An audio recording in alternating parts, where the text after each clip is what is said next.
حدیث مبارک روایت حضرت سہل بن سعد سے کہ رسول اللہ صلی اللہ علیہ وسلم نے خیبر کے دن فرمایا کہ کل میں یہ جھنڈا اس شخص کو دوں گا کہ جس کے ہاتھ اللہ فتح دے گا وہ اللہ اور رسول سے محبت کرتا ہے اور اللہ رسول اس سے محبت کرتے ہیں۔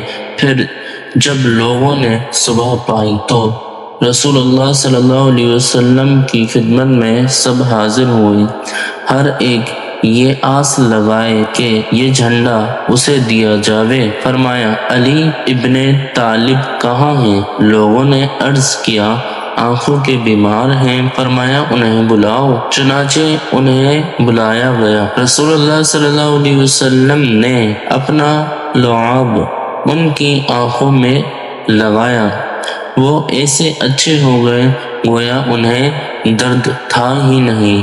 حضور نے انہیں جھنڈا دیا تو علی نے عرض کیا یا رسول اللہ کیا میں ان سے جنگ کروں حتیٰ کہ وہ ہماری مثل ہو جائیں؟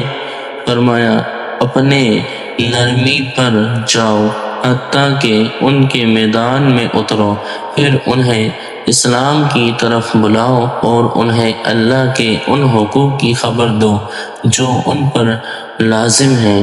اسلام میں خدا کی قسم اللہ تمہارے ذریعے ایک شخص کو ہدایت دے دے، یہ تمہارے لیے اس سے اچھا ہے کہ تمہارے پاس سرخ اونٹ ہو۔ مسلم، بخاری۔